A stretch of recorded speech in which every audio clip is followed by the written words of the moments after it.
Bismillahirrahmanirrahim. Alhamdulillah. Wassalatu wassalamu ala rasulillah wa ala alihi wa ashabihi wa man wala. Bapak-bapak, ibu-ibu, kita sudah berbicara tentang dua pokok besar dari ajaran Islam, tentang rukun Islam, rukun iman. Masih ada satu yang belum selesai. Kita belum bicara tentang akhlak. Banyak cara untuk membentuk akhlak itu. Yang pertama, lakukan dulu apa yang dinamai takhalluq. Ada perbedaan antara akhlak dan takhalluq. Imam Ghazali beri contoh begini. Akhlak yang baik itu Anda harus bersikap baik kepada anak yatim, ya kan? Itu harus menjadi bawaan. Tapi itu tidak serta-merta muncul. Anda harus melatih diri Anda, membiasakan diri Anda untuk bersikap baik terhadap mereka. Nah, kalau pembiasaan ini berlanjut dengan baik, akhirnya dia menjadi akhlak. Anda terbiasa. Ada riwayat, bisa jadi sahih, bisa jadi tidak sahih, mengatakan begini: bacalah Al-Quran dalam ayat-ayat yang mengancam, yang ini sambil menangis. Kalau kamu tidak bisa menangis, maka paksa-paksakanlah dirimu menangis. Biasakan diri. Jadi pembiasaan itu adalah salah satu cara yang paling baik untuk membentuk akhlak. Anak-anak kita itu begitu. Saya teringat ada orang tua selalu kalau makan itu dia pakaian. Dia selalu tegur anak-anaknya. Anaknya kalau mau makan biasa pakai singlet saja, ini pakai baju dulu. Anak-anaknya sekarang ini tidak pernah makan tanpa pakai baju. Karena sudah terbiasa, terbawa ini kebiasaan. Itu sudah secara otomatis, sudah jadi akhlak. Karena pembiasaan. Kita sekarang ini melakukan pembiasaan yang tidak berkaitan dengan akhlak baik, sehingga akhlak anak-anak kita atau akhlak kita itu buruk. Karena kebiasaan yang kita lakukan tidak atau bukan berupa akhlak yang baik. Jadi mutlak ini pembiasaan. Yang kedua, keteladanan. Bapaknya begitu, ibunya dengan bapaknya terus bertengkar, ya anaknya akan begitu. Oh, itu keluarga itu senang musik, nah anaknya terbawa. Keteladanan. Jadi apa yang dilakukannya itu membentuk kepribadiannya karena keteladanan yang dimulai dari titik demi titik. Biasanya akhlak itu terbentuk sedikit demi sedikit tanpa disadari. Nanti disadari kalau sudah besar. Sama penyakit, ya. Sakit, ini sakit kepala aja, enggak apa-apa nih. Nanti kalau sudah ini, rupanya udah jadi kanker dia. Kita kembali. Yang ketiga, lingkungan. Lingkungannya baik atau tidak? Saya baru haji, saya selalu berkata pada jemaah yang sama saya bilang, coba lihat kita di Mekah, di Medina ini. Masya Allah, bangun sebelum subuh. Ya, hampir tidak ada orang, kalau jemaah haji itu, yang tidak bangun sebelum subuh. Kalaupun ini, dia pasti pergi ke masjid salat subuh walaupun jauh-jauh. Lingkungan mendorong sehingga terjadi Akhlak. Kembali ke Indonesia biasa sampai di Jeddah sudah tidak salat subuh. Iya kan? Sampai di Jeddah udah tawaf sampai malam. Lingkungan. Itu sebabnya kita baca Nabi Ibrahim kan membawa anaknya jauh. Inni askantu min dzurriyyati biwadin ghairi zi zar'in 'inda baitikal muharram liyuqimus shalah. Ini lingkungan buruk ini. Mari saya mau bawa dia ke lingkungan yang baik. Nah, kemudian ada yang paling sulit. Sengaja saya sebut terakhir. Yang paling sulit itu adalah olah jiwa. Itu yang paling sulit. Ini jalan yang ditelusuri oleh ulama tasawuf. Ulama tasawuf itu olah jiwanya. Sebabnya katanya ada tasawuf falsafi, ada tasawuf akhlaki, ada tasawuf yang menguraikan hal-hal teoritis, tidak ada dampaknya terhadap kegiatan pribadinya. Tapi ada juga tasawuf yang intinya akhlak yang mulia. Olah jiwa itu yang paling sulit. Nah, dalam konteks olah jiwa ini, Rasul Shallallahu Alaihi Wasallam memberikan kepada kita teladannya. Mau berakhlak yang baik, kita tinggalkan dulu pengertian tasawufnya. Mau berakhlak yang baik, teladani Tuhan. Takhallaqu bi akhlaqillah. Berakhlaklah dengan akhlaknya Tuhan. Pelajari itu Asma'il Husna. Itu sifat-sifat Tuhan yang sangat mulia. Teladani itu Anda punya target di depan. Baru berakhlaklah seperti itu. Tuhan pemaaf, Tuhan penyabar, Tuhan menangguhkan penjatuhan sanksi, dan sebagainya, dan sebagainya. Itu kita punya teladan itu. Oh, saya teladani ini. Dan kalau tidak memahami sifat-sifat Allah itu, teladani itu pada orang yang mampu meneladani sifat-sifat Allah. Di sini Rasulullah, teladanilah akhlak Rasul. Nah, itu jadinya akhlak. Karena itu kita mau lihat akhlak ini bukan hanya berkaitan dengan sikap keluar. Anak ini yang kita lihat. Saya harus baik dengan Anda di luar. Ya kan? Bukan cuma itu. Tetapi saya juga baik terhadap Anda di dalam hati Anda. Saya bisa saja datang hormat, mari silahkan ini. Tapi hati Anda terhadap dia iri hati atau tidak? Iri hati kan tidak ada yang tahu. Tapi akhlak di luar baik, di dalam juga baik. Oh, dia punya kesalahan. Udah, saya pura-pura nggak tahu aja. Tetapi saya bersangka buruk pada dia. Jadi bukan cuma keluar, tetapi ke dalam juga. Itu Nabi Shallallahu Alaihi Wasallam pernah satu ketika datang seorang yang begitu jahat kepada beliau, begitu jahat kepada anak-anak beliau, sehingga beliau mengatakan siapa yang bertemu dengan dia bisa dibunuh. Nabi halalkan darahnya. Sudah luar biasa. Suatu ketika orang itu datang mau minta maaf pada Nabi. Nabi diam, mendesak, maafkan saya wahai Nabi. Nabi berkata akhirnya, oke deh, pergilah, maafkan. Setelah orang itu pergi, Nabi bersabda begini kepada sahabat-sahabatnya.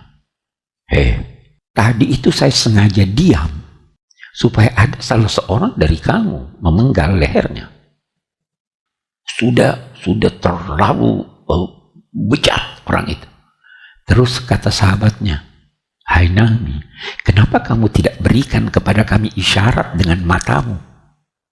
Apa kata Nabi? Oh, seorang Nabi tidak wajar memberi isyarat mata di hadapan.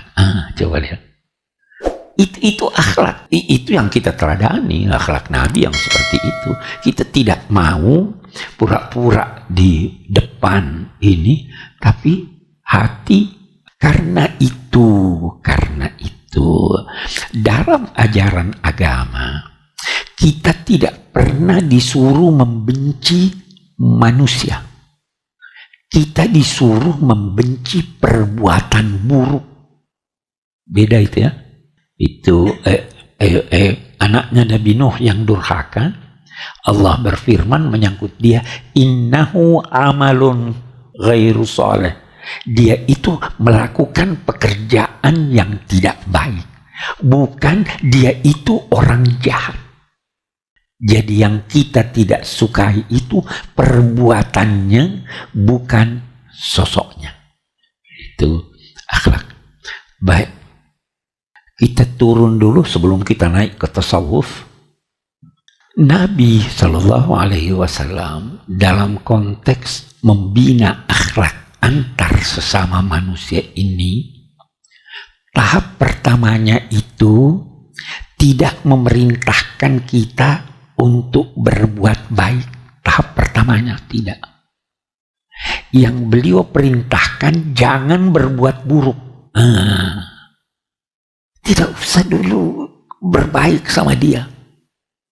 Hampir semua nasihat Nabi itu didahului oleh kata la. La tahasadu, la tabaghadu, la tadabaru, la yabi ahadikum ala bai'i akhihi. Jangan saling, lakukanlah. Jangan saling bertolak belakang. Jangan saling dengki mendengki. Jangan. Kita baca di Quran, la yaskhar qaumun min qaumin asa ayyakunu khairan minhum. Jadi jangan. Dahulukan jangan. Kata sementara ulama, melakukan sesuatu itu memerlukan tenaga. Iya. Saya berkata begini, coba lihat.